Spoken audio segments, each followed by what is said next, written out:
Fatigue. Meaning. So, what does fatigue mean? Fatigue refers to a state of extreme tiredness, exhaustion, or lack of energy that can affect both the body and the mind. It's more than just feeling tired. It's a persistent feeling of being drained or unable to function at full capacity, usually caused by prolonged physical or mental effort, stress, or illness.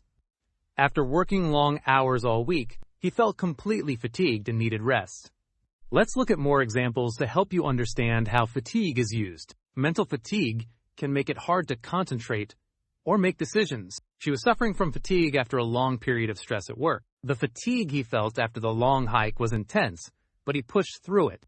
In these examples, fatigue refers to extreme tiredness that results from physical, mental, or emotional stress. You might be wondering, when should I use the word fatigue? You use fatigue when you want to describe severe tiredness that goes beyond typical exhaustion. It's often used in medical or health-related contexts, as well as when describing the effects of extended physical or mental activity. For example, if someone has worked for many hours or is experiencing a lot of stress, they might feel fatigued. After running the marathon, she experienced fatigue for several days. Quick recap.